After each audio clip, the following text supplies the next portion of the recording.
My name is Amari, and this is going to be a review for Black Cake Season 1. To summarize it, a woman named Eleanor Bennett, a wife, a mother, friend to many, is also somebody with a massive secret. Her real name is Coventina Lynn Cook, though she is also going by Coventina Brown. And in the first season, viewers explore what led to the name changes, as well as all the secrets Eleanor held in order to survive. So getting to the review portion, no doubt, unquestionable, should be Emmy, Golden Globe, etc. nominated Mia Isaac. She is what makes Black Cake worth watching. I think she only has done a handful of projects so far, and I think this is probably the first one that was really like riding on her performance, and undisputed breakout star when it comes to this. I mean, yes, the work she does opposite the other person who plays Eleanor, Chip Chung, good work. She also does a good Eleanor, but when it comes to Mia Isaac,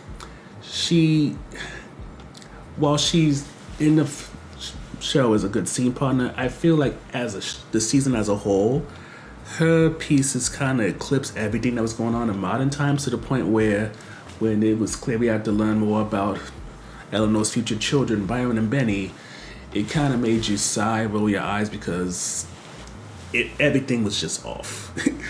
Mia Isaac's performance, what she's doing in the past compared to what's happening in the present, she eclipsed them.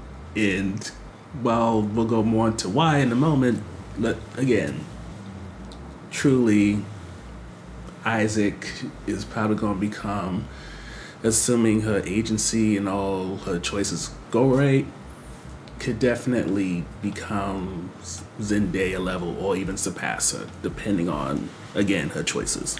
Which leads to the regular highlights, which is, it's a show that knows how to present a mystery but not go over the top in the form of escalation. Because, as you can imagine, this show had, 8 to 10 episodes? So with that in mind, it can't just have one long mystery and then that be it. Instead, it has little ones on the way, and unlike a lot of mystery shows, there's no vibe that it fears losing the audience, so it has to throw out a constant mystery or throw out the kitchen sink in order to make you shocked and then go on social media to ramp things up. This isn't that type of show. Instead, yes, mysteries, little mini mysteries end, and it leads to new characters being introduced, or we're told during time jumps something happened, but never is anything done for the sake of a pop or to stir shock and awe.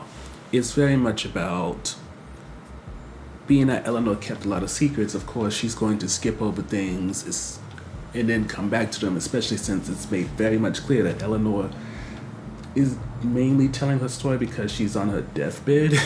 And if it wasn't for that, she might have held on to this longer. And to be frank, it seems like some type of guilt was forcing her to say this, and throughout the series you can see that she's struggling.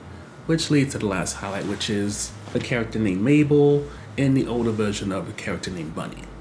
And the reason why these two are highlights are more so their potential for season 2 rather than necessarily what they give in season 1, even though for season 1, compared to Benny especially, they were assets to this. With the way that Black Cake is set up, it kind of gives me 13 Reasons Why vibes in terms of the main mystery with Eleanor, what she did and everything. That's the heart of the show, that's the heart of the mystery, and it's hard to say with her passing, how is season 2 going to work out now that the main character is basically exiting out or getting phased out. And when it comes to Mabel and the older version of Bunny, I feel like maybe they can help a bit in a way. Mabel's a character who has her own level of secrets, and granted, it's by no means as intriguing or expansive as Eleanor's is, but it can still provide you just enough to eke out a season 2. And then Bunny, with her being Eleanor's best friend and what happened to her since Eleanor left Jamaica, all we know is that she ended up becoming a famous swimmer, but as for what happened with her being a queer woman, whether or not she did get married to a man and maybe was closeted for a while, How did she go from best friend to world-class athlete? There's a lot of stuff that could be filled in there. And again, is this something that could have just been put in season 1 and made this season 12 episodes instead of, I believe, 8? Yes. This did not need to necessarily have 2 seasons. But, it's a new property. It was mostly focused on black people, especially black Caribbean people. So Disney/Hulu giving them a full episode order, or even a full episode order in terms of like a mini series with 12 episodes. Would it have been possible? Yes. Is there a lot of precedent for it? No. But, it always takes a handful showing that there's an audience in order for things like this to happen. So we could only hope that for the next book adaptation, instead of them stretching it out possibly far more than they should, we can get a solid 1 season instead of a solid 1 season and then a mediocre 2nd season, which, again, I'm not saying season 2 is gonna be trash, but I do feel like it's definitely gonna feel lesser than the 1st season. And I don't know if there's anything that the writers can do to stop that. Speaking of lesser than, and I don't mean this in terms of the actor, because the actor, I think, has a Tony. But Benny, who is Eleanor's daughter,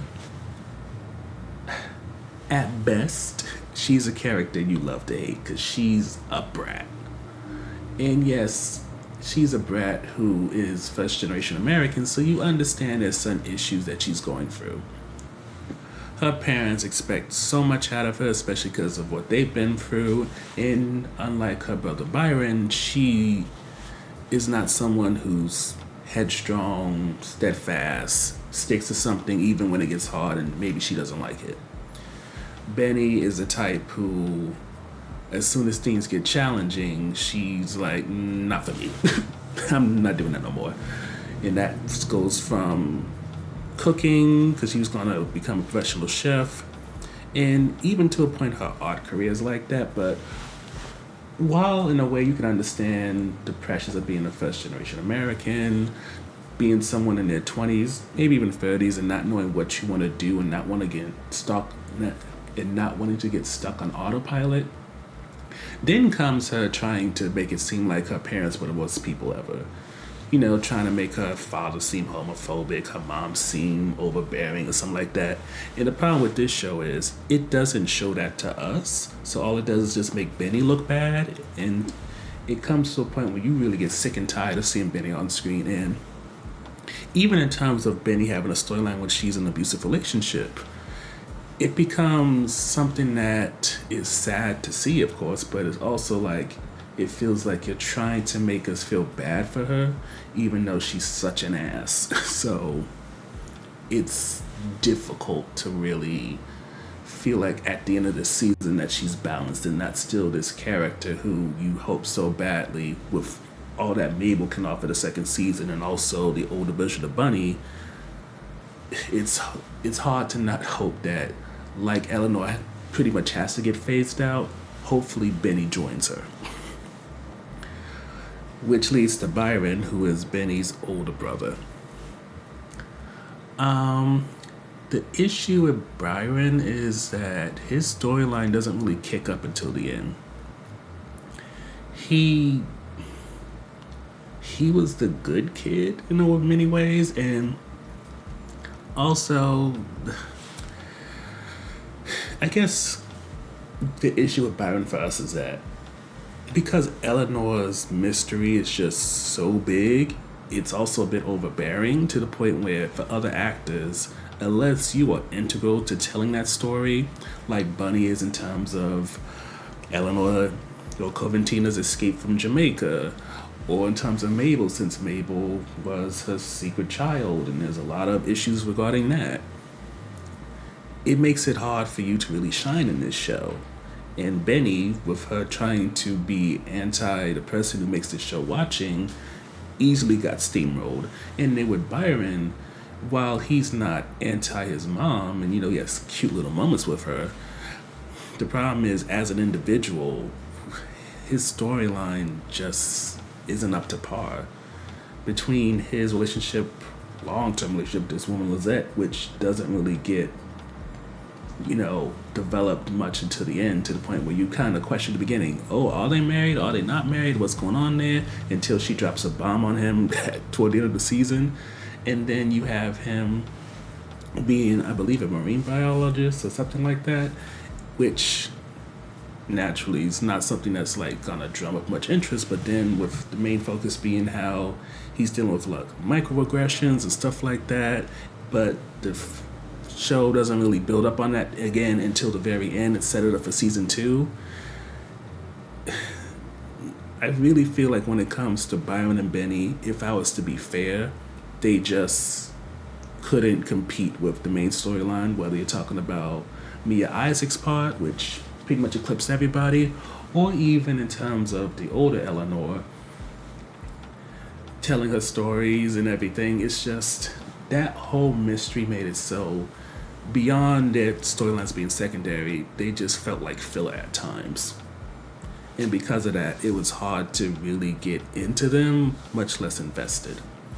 But overall, when it comes to Black Cake Season 1, I appreciate that it's not the type of mystery show that feels desperate to do anything and everything in order to keep its audience entertained, and instead it really trusts its actors and its writers to really allow for mystery to unfold. But with that said, it does feel that in an effort to really build up Clementina and Eleanor, everyone else, I won't say fell to the wayside, but definitely wasn't given enough in order to really stand on their own. And with a second season being developed, though not greenlit by Hulu yet, I do feel similar to 13 Reasons Why. The first season is going to probably be the Diamond Child.